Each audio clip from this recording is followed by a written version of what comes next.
Hey, it's Dan Nichols, Michigan Wedding DJ, back with how to hire certain vendors. I got a series of tips here that I'm doing right now. This one is going to be on how to hire your florist. Things to think about when you're, questions to ask when you're talking with your florist. And just so you know, just in all candor and transparency, I do have a little cheat sheet here to make it quicker and easier to go through the notes.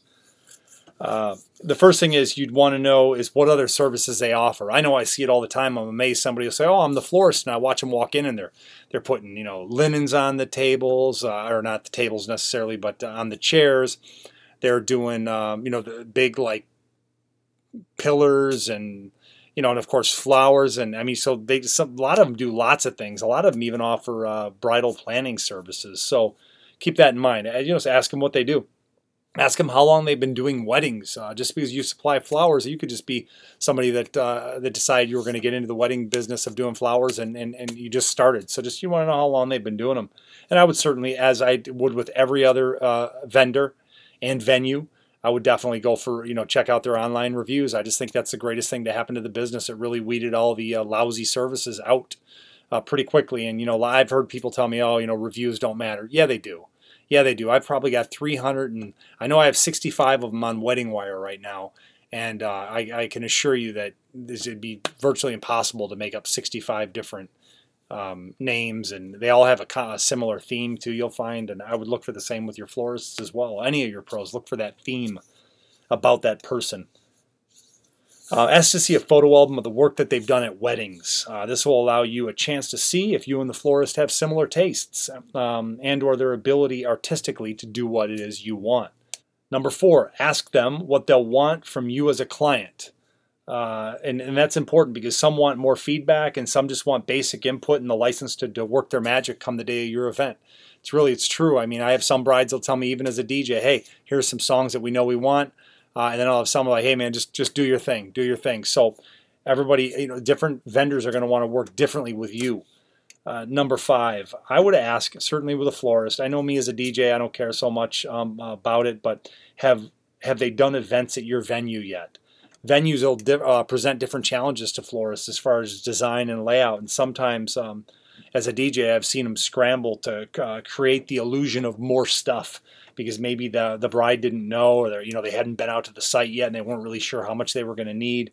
So they'll try to spread it all out and make it look like there's more than there really is. A great florist will tell you where you might be overlooking something, and I think that's the truth with any wedding vendor that you hire.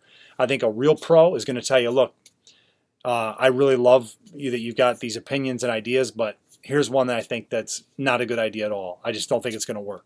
And then they'll tell you why. Let them defend their position with you and understand that they've done a lot of this. So I think that's really important. I know that as a pro, having done as many events as I have, I've got no problem telling a bride, like, hey, look, sometimes that works, but most of the time it doesn't, like if they have a certain idea. Because I'm just trying to manage expectations because I've just seen it play out so much, and florists have been through the same thing. Number 6, what's your role the day of? Delivery and setup. What do you do? Are you going to be there to pick them up at the end of the night?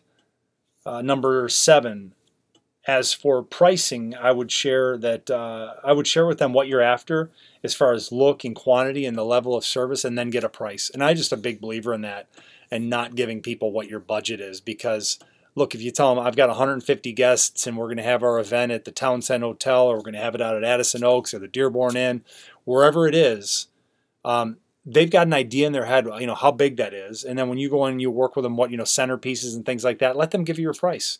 Don't tell them what your budget is. I just think that's a silly idea. I think you set yourself up. Because the vendors that have been doing this long enough and are confident, they're not, I hate to say this, but they're not going to really care what your budget is. They're going to tell you, hey, this is what it costs.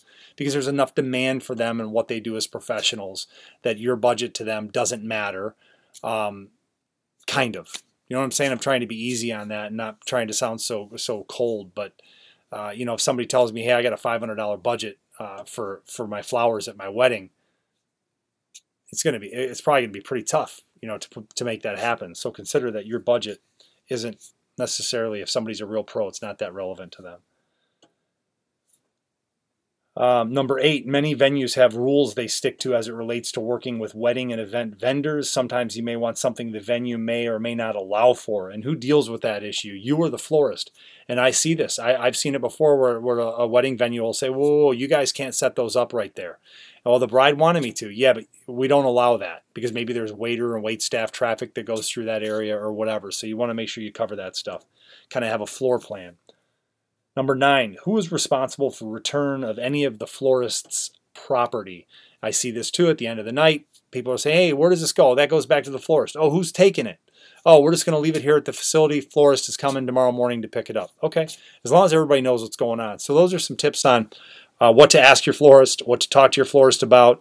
And again, if you put your email down below or on my website, depending on where you're at watching this video, I will send to you an 18 tips every bride should know to have a great wedding reception, and I will also send you the hard copy of all my notes on tips, things that you should ask your vendors when you talk to them. Thanks so much, Dan Nichols, Michigan Wedding DJ. I hope you enjoyed the video.